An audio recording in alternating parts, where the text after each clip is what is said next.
14 বছর পর দ্বিবার্ষিক কাউন্সিল ঘিরে চুয়াডাঙ্গা বিএনপি নেতাকর্মীদের উচ্ছ্বাস উদ্দীপনা। যোগ দিয়েছেন মির্জা ফখরুল, ভার্চুয়ালি অংশ নেবেন তারেক রহমান। পুলিশে এখনো গুরুত্ব পাচ্ছে রাজনৈতিক পরিচয়, বদলি পদায়ন নিয়ে বাণিজ্যের অভিযোগ, আলাদা কমিশন ছাড়া সংস্কার কাজে আসবে না মত বিশ্লেষকদের। কিছু মানুষের ব্যক্তির পরিবর্তন হয়েছে, কিন্তু দীর্ঘদিন পুঞ্জীভূত চর্চার পরিবর্তন হয়নি। সেই জায়গাটা চট করে চলে আসবে পরিবর্তন, সেটা আশা করা কঠিন।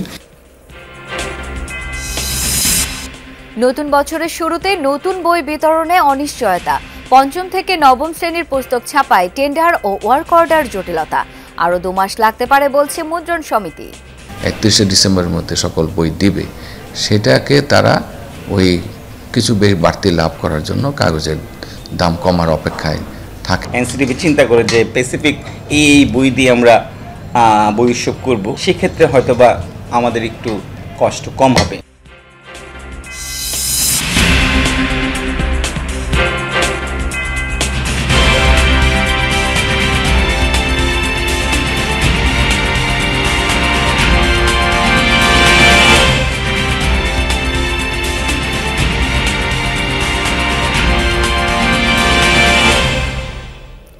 আমন্ত্রণ যমুনা নিউজে, আপনাদের সাথে আছি আমি শাওন দত্ত। এতক্ষণ শিরোনাম দেখছিলেন। চুয়াডাঙ্গা টাউন হল ময়দানে অনুষ্ঠিত হতে যাচ্ছে জেলা বিএনপির দ্বিবার্ষিক কাউন্সিল। দীর্ঘ 14 বছর পর এই আয়োজন ঘিরে উচ্ছ্বসিত বিএনপির নেতাকর্মীরা। এরই মধ্যে কাউন্সিলের উদ্বোধন ঘোষণা করেছেন মহাসচিব মির্জা ফখরুল ইসলাম আলমগীর। এ সম্পর্কে আরও জানবো সহকর্মী সাইফুদ্দিন রবিনের কাছে যাচ্ছি। এখন রবিন, মির্জা ফখরুল ছাড়া কারা কারা যোগ দিয়েছেন কাউন্সিলে সেই সম্পর্কে জানতে চাই। আজকের কর্মসূচি সম্পর্কে বিস্তারিত যে তথ্য ইতিমধ্যে জেনেছেন আপনি, সেটাও একটু বলবেন আমাদের। রবিন, আপনি নিশ্চয়ই শুনতে পাচ্ছেন আমাকে?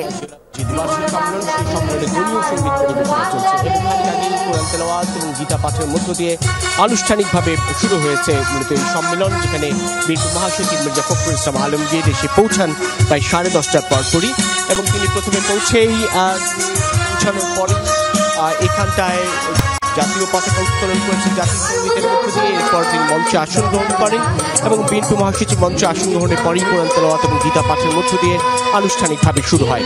এখন এই মুহূর্তে দলীয় সঙ্গীত পরিবেশনা, এরপর সম্মেলনের যে সকল বিষয়গুলো রয়েছে সেগুলো সম্পূর্ণ করা, এবং এখানটায় অর্থাৎ এই সম্মেলনে প্রায় 808 জন কাউন্সিলর রয়েছেন, যারা এই 14 বছর পর অনুষ্ঠিত হতে যাওয়া এই কাউন্সিলে তাদের জেলার নেতৃত্ব নির্বাচিত করবেন এবং প্রায় 13,000 কাউন্সিলর এবং ডেলিগেট উপস্থিতি রয়েছে এই চুয়াডাঙ্গা টাউন ফুটবল মাঠের এই দ্বিবার্ষিক সম্মেলনে। এবং বিএনপি যেটি বলছে যে বিগত সময়গুলিতে নানান ধরনের প্রতিবন্ধকতার মুখে তারা তাদের দলের কাউন্সিল সম্পূর্ণ করতে পারেননি, সাংগঠনিক কার্যক্রমে বাধাগ্রস্ত হয়েছেন, কিন্তু এবার পরিবর্তিত পরিস্থিতিতে দলকে সাংগঠনিকভাবে আরও শক্তিশালী করার সঙ্গে সঙ্গে আধুনিক করার যে প্রক্রিয়া সেই বিষয়গুলো সম্পন্ন করতে চান। তার অংশ হিসেবে চুয়াডাঙ্গা জেলা দ্বিবার্ষিক সম্মেলন, যেখানটায় বিএনপি মহাসচিব ফখরুল ইসলাম আলমগীর উদ্বোধন করবেন এবং দলের ভারপ্রাপ্ত চেয়ারম্যান তারেক রহমান প্রধান অতিথি হিসেবে যুক্ত থাকবেন। এবং দুপুর পর্যন্ত চলবে মূলত এই উদ্বোধনী অধিবেশন। দুপুরের পর পাশে এই টাউন ফুটবল মাঠের পাশে রয়েছে Chuadanga collectorate school and college, সেখানে অনুষ্ঠিত হবে ভোট গ্রহণ। রবিন, নিশ্চয়ই পরের তথ্যগুলো আপনার মাধ্যমে দর্শকদেরকে আমরা জানাতে পারবো। ধন্যবাদ আপনাকে। জুলাই গণ অভ্যুত্থানে গুলিবিদ্ধ হওয়া আহত বাবুলকে উন্নত চিকিৎসার জন্য পাঠানো হচ্ছে থাইল্যান্ডে। সকালে স্বাস্থ্য অধিদপ্তরের তত্ত্বাবধানে তাকে বিমানবন্দরে নেওয়া হয়। 11:20 ঢাকা থেকে ব্যাংককগামী একটি ফ্লাইটে বাবুলকে নিয়ে রওনা হবে তার পরিবার। আহত বাবুলের বাবা জানান, 20 জুলাই গুলিবিদ্ধ হয় তার ছেলে। সেদিন বাবুলকে ভর্তি করা হয় মুগদা মেডিকেল কলেজ হাসপাতালে। 1 মাস চিকিৎসার পর নেওয়া হয় বিএসএমএমইউতে। অবস্থা গুরুতর হওয়ায় অন্তর্বর্তী সরকারের কাছে উন্নত চিকিৎসার জন্য আবেদন করে বাবুলের পরিবার। এরই ধারাবাহিকতায় তাকে পাঠানো হচ্ছে থাইল্যান্ডে। এখন পর্যন্ত আহত 7 জনকে চিকিৎসার জন্য বিদেশে পাঠানো হলো। ওই টাইমে এটা আক্রমণ করে ওকে করছে ব্রাশ ফায়ার করাতে আমার ছেলের এখান থেকে 2টা ভাস্তি হয়ে খাদ্য নালী ছিদ্রি হয়ে গেছে। উনি 20 জুলাই হচ্ছে গুলি খেয়েছিল পেটে। এখন এখানে আইসিইউতে ছিল 5 দিন বিএসএমএমতে, আর এর আগে থেকেও ভর্তি ছিল। এখন ওনাকে উচ্চতর চিকিৎসার জন্য থাইল্যান্ড ব্যাংকক ভেজিস্তান হসপিটালে নিয়ে যাওয়া হচ্ছে। বরিশাল বিভাগে গণ অভ্যুত্থানের শহীদ ৭৯ জনের পরিবারকে আর্থিক অনুদান দিচ্ছে জুলাই শহীদ স্মৃতি ফাউন্ডেশন। বরিশাল শিল্পকলা একাডেমি মিলনায়তনে চলছে অনুদান প্রদানের কার্যক্রম। এ বিষয়ে আরও জানবো, এখন যুক্ত হচ্ছেন সহকর্মী কাউসার হোসেন। কাউসার, শহীদ পরিবারের সদস্যরা এসেছেন কিনা, আর জুলাই শহীদ স্মৃতি ফাউন্ডেশনের পক্ষে কারা কারা অংশ নিচ্ছেন জানাবেন বিস্তারিত।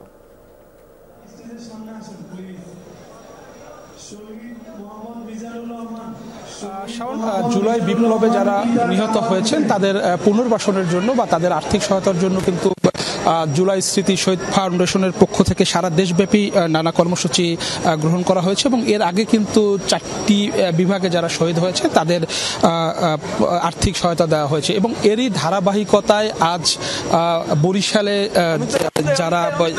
যারা শহীদ হয়েছিলেন তাদের সদস্যদের মধ্যে এই অনুদান দেওয়া হচ্ছে এবং এরই মধ্যে ঢাকা থেকে যারা জুলাই ফাউন্ডেশনের যারা রয়েছেন তারা এখানে এসছেন এবং যদি উল্লেখযোগ্য যারা আছেন তার মধ্যে জুলাই শহীদ স্মৃতি ফাউন্ডেশনের সাধারণ সম্পাদক সার্জিত আলম, প্রধান নির্বাহী মীর মাহবুবুর রহমান স্নিগ্ধ এবং বৈষম্য বিরোধী ছাত্র আন্দোলনের সমন্বয়ক মাহিন সরকার, সহ সমন্বয়ক রাসেল মাহমুদ, সহ সমন্বয়ক সাব্বির উদ্দিন রিয়ন এবং নাগরিক কমিটির সদস্য ডাক্তার তাসলিম জারা এবং মাহমুদা মিতু এখানে উপস্থিত আছেন এবং তারা কিন্তু এখানে এসে যারা শহীদ পরিবারের সদস্যরা এই মিলনায়তনে যারা আসছেন তাদের সাথে কিন্তু প্রত্যেকের সাথে কথা বলার চেষ্টা করছেন ফাউন্ডেশনের সাধারণ সম্পাদক সার্জিত আলম এবং তিনি কিন্তু তাদের সবার কথা শুনছেন এবং তিনি বলছেন যে এই গণহত্যার সাথে যারা জড়িত এবং যে বিগত সরকার রয়েছে, আওয়ামী লীগ সরকার রয়েছে,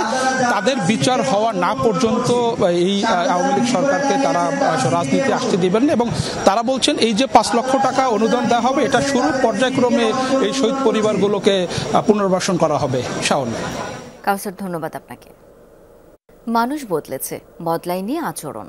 পুরাতন গিয়ে চেয়ারে এসেছে নতুন মানুষ, কিন্তু মাঠের চিত্র পরিবর্তনের আগে নিজের চেয়ার ঠিক রাখতেই ব্যস্ত পুলিশ কর্মকর্তারা। এরই মধ্যে অভিযোগ উঠেছে বদলি বাণিজ্যেরও। বদলি পদায়নে প্রাধান্য পাচ্ছে রাজনৈতিক পরিচয় ও বিশেষ কর্মকর্তাদের আনুকূল্য। একদিকে হারানো মনোবল ফিরে পাবার যুদ্ধ, অপরদিকে একদল আছে গ্রেপ্তার আতঙ্কে, আরেক দল ব্যস্ত বদলি পদায়ন নিয়ে। কর্মকর্তারা সব ঠিকঠাক চলছে বলে দাবি করলেও বিশ্লেষকরা বলছেন কোনো সংস্কারই কাজে আসবে না যদি আলাদা কমিশন না হয়। রিয়াজ রেহানের রিপোর্টে বিস্তারিত।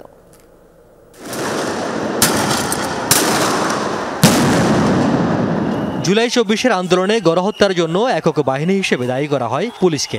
মানুষের ক্ষোভের আগুনে পড়েছে বাহিনীটির শত শত থানা, যানবাহন। জীবন গেছে ঠিকই কত সদস্যের তার হিসেবটাও স্পষ্ট করতে পারেনি বাহিনীটি। 5 আগস্টের পর পরিবর্তিত পরিস্থিতিতে ব্যাপক পরিবর্তন হয় পুলিশে। নতুন করে ঘুরে দাঁড়াবার চেষ্টা হয় নানাভাবে, কিন্তু এ যেন তৈলাক্ত বাঁশ বেয়ে উপরে ওঠার মতো অবস্থা। যতটা উপরে যায় তার চেয়ে বেশি নিচে নামতে হয়। এর অবশ্য কারণও আছে। জুলাই আগস্টের ঘটনায় মামলা হয় কয়েক শত সদস্যের বিরুদ্ধে। প্রায় 124 জনের একটি তালিকা করে পুলিশ, যাদের মধ্যে এ পর্যন্ত 24 জনকে গ্রেফতার দেখানো হয়েছে বিভিন্ন মামলায়। এদের মধ্যে আন্তর্জাতিক অপরাধ ট্রাইব্যুনালের মামলায়ও আসামি আছে কয়েকজন। এসব মামলায় গ্রেফতার আতঙ্কে দিন কাটে অধিকাংশ সদস্যের। মাঠের কাজে মনোযোগের সময় কোথায়? পুলিশ সদস্যরা একেবারে পূর্ণ উদ্যমে কাজ করছে মাঠ পর্যায়ে।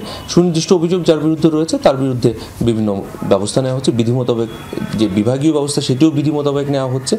এছাড়াও আপনি যদি বললেন যে মামলার আসামি, একেবারে যাদের বিরুদ্ধে সুনির্দিষ্ট তথ্য প্রমাণ এবং অভিযোগ রয়েছে তাদেরকে গ্রেফতারপূর্বক আইনের আওতায় নিয়ে আসা হচ্ছে। পট পরিবর্তনের পর ধারণা করা হয়েছিল আচরণেরও পরিবর্তন হবে বাহিনীতে, কিন্তু সে আশায় অনেকটা গুড়ে বালি। নতুন করে বদলি আর পদায়ন বাণিজ্যের অভিযোগ উঠেছে বেশ কয়েকজন কর্মকর্তার বিরুদ্ধে, যাদের ব্যক্তিগত পছন্দ অপছন্দের উপর নির্ভর করছে কর্মকর্তাদের বদলি পদায়ন। কেউ কেউ রাজনৈতিক প্রভাব খাটাতেও শুরু করেছেন এরই মধ্যে। অনেকে আবার ভোল পাল্টে রাতারাতি হয়ে গেছেন বঞ্চিত ও আওয়ামী বিরোধী কর্মকর্তা। যদিও এইসব অভিযোগের বিষয়ে কোনো কর্মকর্তাই কথা বলতে রাজি হননি। বিশ্লেষকরা বলছেন, শত বছরের পুরনো সংস্কৃতি থেকে এখনো বের হতে পারেনি পুলিশ, তাই আগের হালের পথেই হাঁটছে বাহিনীটি। যেহেতু পুলিশকে আমি একটা পেশাদারিত্ব দৃষ্টিভঙ্গিতেই তাকে আমি দেখতে চাচ্ছি বা সেইভাবেই তাকে আমরা মূল্যায়ন করছি, সুতরাং পরিচালনার সকল প্রেক্ষাপটটা পুলিশের হাতেই দেওয়া উচিত। তারা কিভাবে নিজেদেরকে পরিচালনা করবে সেটি তাদের কাছ থেকে শুনে কাঠামোগত পরিবর্তনটা সেভাবে হওয়া উচিত। স্বাধীনভাবে কাজ করতে পারছে না কিংবা পেশাদারিত্ব নিয়ে কাজ করতে পারছে না, এবং তাদের উপরে যারা সরকারি দল কিংবা যারা প্রভাবশালী, এখন তো সরকারি দলের বাইরেও প্রভাবশালী আছে, তো তারা পুলিশকে চালাচ্ছে। তো সেই ক্ষেত্রে অনেক ক্ষেত্রে আমরা পুলিশের অনিয়ম দেখি, দুর্নীতি দেখি, সেটার জন্য পুলিশ দায়ী। দীর্ঘদিনের এসব জঞ্জাল ও পুরনো ধ্যান ধারণা পাল্টাতে সংস্কার খুবই জরুরি বলে মত দিয়েছেন বিশ্লেষকরা। কিছু মানুষের ব্যক্তির পরিবর্তন হয়েছে, কিন্তু দীর্ঘদিন পুঞ্জীভূত চর্চার পরিবর্তন হয় নাই। সেই জায়গাটা চট করে চলে আসবে পরিবর্তন, সেটা আশা করা কঠিন। পুলিশের আইনটাকে ঢেলে সাজাতে হবে, পুলিশ কমিশন গঠন করতে হবে, পুলিশকে নিয়োগ পদোন্নতি বিষয়টাকে মন্ত্রণালয় থেকে বের করে নিয়ে এসে একটা স্বাধীন সত্তার উপরে হস্তান্তর করতে হবে। এসবের বাইরে সবকিছু তদারকে আলাদা আরেকটি কমিশন গঠনের পরামর্শ দেন ডক্টর ইফতেখারুজ্জামান। তেলিয়াপনা সৃষ্টি করা হয়েছে। রিয়াজ রায়হান, যমুনা নিউজ, ঢাকা। শিক্ষাঙ্গনে গণতন্ত্র ও মিডিয়ার করণীয় নিয়ে গোলটেবিল বৈঠকের আয়োজন করেছে ডেমোক্রেসি ইন্টারন্যাশনাল বাংলাদেশ ও যমুনা টেলিভিশন। এখন বক্তব্য রাখছেন এবি পার্টির যুগ্ম সদস্য সচিব ব্যারিস্টার আসাদুজ্জামান ফুয়াদ। আমরা সরাসরি চলে যাচ্ছি তার বক্তব্যে। সেটা দেখেন সে কত সভ্য, সে একটা দামি গাড়ি চালায়, সে ন্যাপি কেনার মতো সামর্থ্য তার মধ্যে আছে, কিন্তু সে চরিত্রে অসভ্য। আর্থিকভাবে সচ্ছল কিন্তু চরিত্রে অসভ্য, আনকালচার্ড। তাহলে তাকে তো সিটিজেন করা যায় নাই এখনো। সে টাকার মালিক হয়েছে কিন্তু সে নাগরিক হয়ে ওঠে নাই। তাহলে এইটা আমার করতে হবে। ফাইনালি হচ্ছে ইনস্টিটিউশন বিল্ডিং করা দরকার। ওয়াই নেশনস ফেল, এটা একটা লম্বা তর্ক, সময় থাকলে পরে বলবো যে আমাদের প্রতিষ্ঠান তৈরি করা দরকার। জি ব্যারিস্টার ফুয়াদ, ধন্যবাদ। আবুল হাসান রুবেল, যেটা ব্যারিস্টার ফুয়াদের কথা থেকে পেলাম যে লোকাল ওয়ান স্টপ সার্ভিস চালু, সেটা একটা ভালো বুদ্ধি। বাংলাদেশি নাগরিক হবার শিক্ষাটা খুব জরুরি, নাগরিক হবার শিক্ষাটা জরুরি। আমাদের শিক্ষা প্রতিষ্ঠানগুলো সেই শিক্ষাটা আরও কার্যকরীভাবে দিলে হয়তো আমরা নাগরিক হয়ে উঠতে পারবো। নাগরিকরা কীভাবে সরকারি সেবা সম্পর্কে সম্পূর্ণ তথ্য জানবেন এবং তাদের দাবি দাওয়া উত্থাপনের জন্য কী ধরনের প্রাতিষ্ঠানিক কাঠামো থাকা জরুরি বলে আপনি মনে করেন? ধন্যবাদ। আচ্ছা, আমি পুরো বিষয়টাকে একটু যদি দেখি, যে প্রথমত আমাদের দেশে এই মুহূর্তে অনেক ধরনের আন্দোলন দেখা যাচ্ছে। সেটা নিয়ে আসলে এটা নিয়ে একটা প্রশ্ন আসে,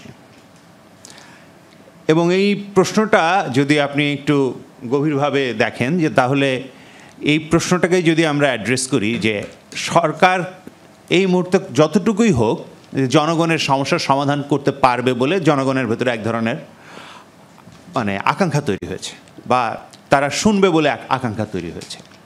ফলে জনগণের ভেতরে নানান অংশ নানানভাবে তারা রাস্তায় নামছেন, রাস্তায় আন্দোলন করছেন, এবং এইটা কিন্তু আমরা গত 15 বছরে দেখি নাই এটা। এবং এটা খুব স্বাভাবিক যে যখন আসলে এইরকম একটা ফ্যাসিবাদী কর্তৃত্ব পরায়ণ আসলে ব্যবস্থা ছিল, তখন আসলে জনগণ রাস্তায় নেমেছে। নতুন বছরের প্রথম মাসে শিক্ষার্থীদের হাতে বই তুলে দেওয়ার ক্ষেত্রে দেখা দিয়েছে অনিশ্চয়তা। প্রথম, দ্বিতীয়, তৃতীয় ও চতুর্থ শ্রেণীর বই ছাপানোর কাজ শুরু হলেও পঞ্চম থেকে নবম শ্রেণীর বই ছাপানোর টেন্ডারই হয়নি। যদিও এনসিটিবি চেয়ারম্যান বলছেন, ছাপাখানা মালিকরা আন্তরিক থাকলে ডিসেম্বরের মধ্যে প্রস্তুত হবে নতুন বই। আর মুদ্রণ সমিতির নেতারা বলছেন, টেন্ডার প্রক্রিয়া দেরিতে হবার কারণে ফেব্রুয়ারির আগে নতুন বই শিক্ষার্থীদের হাতে তুলে দেয়া সম্ভব হবে না। নতুন বছরের প্রথম দিনই শিক্ষার্থীদের হাতে নতুন বই তুলে দিতে কাজ চলছে অবিরাম। ইতিমধ্যেই ছাপানো শুরু হয়েছে প্রথম, দ্বিতীয়, তৃতীয় ও চতুর্থ শ্রেণীর বই। পঞ্চম থেকে নবম শ্রেণীর বই ছাপানোর কাজও শুরু হবে নভেম্বরে। গুরুত্ব বিবেচনায় দশম শ্রেণীর বই ছাপানোর জন্য নেওয়া হয়েছে বিশেষ ব্যবস্থা। বাকি বইগুলোর মানের বিষয়েও আপোষ করা হবে না বলে জানিয়েছে জাতীয় শিক্ষাক্রম ও পাঠ্যপুস্তক বোর্ড। এই কারণে আমরা দশম শ্রেণীর বই যেন অগ্রাধিকার ভিত্তিতে পাই, তার জন্য একটি অংশ আমরা আর্মি প্রিন্টিং প্রেসকে দিয়েছি ডিপিএম পদ্ধতিতে। সাধারণত ওটিএমে যাই, ওপেন টেন্ডার মেথডে, কিন্তু আমরা ডিরেক্ট পারচেজ মেথডের অনুমতি সরকারের কাছ থেকে নিয়ে তাদেরকে 1 কোটি বই ছাপানোর জন্য দিয়েছি। পরিবর্তিত প্রেক্ষাপটে এবছর পাঠ্য বই ছাপা শুরু হয়েছে প্রায় 3 মাস পর। তারপরও এনসিটিবি চেয়ারম্যানের আশা নির্ধারিত সময়েই বই ছাপানোর কাজ শেষ করতে পারবে প্রতিষ্ঠানগুলো। তারা কাজ নিয়ে নির্দিষ্ট সময়ের মধ্যে বই দেওয়ার প্রতিশ্রুতি যেখানে আছে, অর্থাৎ 31শে ডিসেম্বরের মধ্যে সকল বই দিবে, সেটাকে তারা ওই কিছু বেশ বাড়তি লাভ করার জন্য কাগজের দাম কমার অপেক্ষায় থাকে বলে আমরা প্রত্যক্ষ করেছি। এনসিটিবি চেয়ারম্যান আশার কথা শোনালেও বাস্তবতা সুখকর নয়। অবস্থা বেগতিক দেখে বই ছাপানোর কাজ যারা করছে সেই মুদ্রণ শিল্পী সমিতির চেয়ারম্যান কিংবা সাধারণ সম্পাদক কাজের অগ্রগতির বিষয়ে কোনো কথাই বলতে রাজি নন। সমিতির অপর একজন নেতা বলেন, 5ম থেকে 9ম শ্রেণীর বই ছাপানোর ওয়ার্ক অর্ডার না হওয়ায় আগামী 60 দিনেও বই ছাপানো সম্ভব নয়। স্পেসিফিক বই যদি সরকার চিন্তা করে, এনসিটিভি চিন্তা করে যে স্পেসিফিক এই বই দিয়ে আমরা বই উৎসব করব, তাহলে সবাইকে বলে দিতে পারে আমাদেরকে আমরা এই 1 2 3 4 5 6 7 8 যে আছে এই বইগুলো দিয়ে আমরা করতে চাই। সেক্ষেত্রে হয়তো বা আমাদের একটু কষ্ট কম হবে, নাহলে আমরা কোনোভাবেই, যেহেতু 0% আজকে পর্যন্ত ডেলিভারি, আমাদের পক্ষে ভেরি ডিফিকাল্ট। চুক্তিবদ্ধ হয়েও নির্ধারিত সময়ে কেন বই দিতে পারছেন না, এমন প্রশ্নের উত্তরে ছাপাখানা মালিকরা বলেন, নির্ধারিত মানের কাগজের যোগান কম হবার কারণেই বই ছাপাতে দেরি হচ্ছে। জুলাইয়ের পর থেকে টেন্ডার শুরু হইতো, আগস্ট সেপ্টেম্বর থেকে আমরা কাজ শুরু করে দিতাম। এইবার টেন্ডার হয়েছে নভেম্বরে। August September October November December 5 মাসের মধ্যে আমরা বই কমপ্লিট করতাম। এখানে আমাদের নভেম্বর থেকে শুরু হয়েছে, নভেম্বর ডিসেম্বর জানুয়ারি ফেব্রুয়ারি মার্চে চলে যাওয়ার কথা। এখন আমরা মার্চে আশা করি নিব না। সার্বিক পরিস্থিতি বিবেচনায় এনসিটিবি কর্তৃপক্ষ দ্রুতই বাস্তবসম্মত সিদ্ধান্ত নেবে বলে আশা মুদ্রণ শিল্পী সমিতির। Bhaskar Bhaduri, Jamuna News, Dhaka. GPH Quantum B600TR বাংলাদেশের উচ্চ শক্তি সম্পন্ন একমাত্র রড। উইন্ডিজ বাংলাদেশ টেস্ট সিরিজের খবর। প্রথম টেস্টের প্রথম দিন শেষে 5 উইকেটে 250 রান করেছে ওয়েস্ট ইন্ডিজ। সর্বোচ্চ 2 উইকেট তাসকিন আহমেদের। অ্যান্টিগায় টসে হেরে আগে ব্যাট করতে নেমে শুরুটা ভালো হয়নি ওয়েস্ট ইন্ডিজের। ক্যারিবিয়ান 2 ওপেনারকে চাপে রাখেন হাসান শরীফুল তাসকিনরা। ফলশ্রুতিতে 25 রানে তাসকিন আহমেদের জোড়া আঘাত। তৃতীয় উইকেটে কেভিম হজের সঙ্গে ওপেনার মিকাইল লুইসের 59 রানের জুটি ভাঙে রান আউটে। এরপরই চতুর্থ উইকেটে লুইস আর অ্যাথানেস গড়েন 140 রানের জুটি। 19 বলের ব্যবধানে দুজনই আউট হন নার্ভাস 90-এ। লুইস আউট হন 97 রানে, অ্যাথানেস করেন 90। বাংলাদেশের হয়ে 2 উইকেট তাসকিনের, একটি করে তাইজুল মিরাজের। বাংলাদেশ সময় রাত 8টায় শুরু হবে দ্বিতীয় দিনের খেলা। ইসরায়েলের উত্তরাঞ্চলে হামলা অব্যাহত রেখেছে লেবাননের সশস্ত্র সংগঠন হিজবুল্লাহ। শুক্রবার মুহুর্মুহু রকেট ছুড়েছে দেশটির হাইফা সহ আরও কয়েকটি এলাকায়। এছাড়া দখলকৃত গোলান মালভূমিতে ইসরায়েলের একটি সামরিক স্থাপনায় হামলার দাবি করেছে হিজবুল্লাহ। তেল আবিব জানায়, শুক্রবার একদিনে 80টি রকেট ছুড়েছে গোষ্ঠীটি। একই দিন লেবাননের ভূখণ্ডেও ইসরায়েলি সেনাদের উপর হামলা চালিয়েছে তারা। হিজবুল্লাহ জানায়, খিয়াম শহরে দুপক্ষের মধ্যে ব্যাপক সংঘর্ষ হয়েছে। দেইর মিমাস এলাকায় ইসরায়েলি সেনাদের লক্ষ্য করে কামান থেকে গোলা ছুড়েছে তারা। হিজবুল্লাহ জানায়, ইসরায়েলি সেনাদের লক্ষ্য করে লেবাননের আল জেবাইন শহরেও রকেট হামলা চালিয়েছে তারা।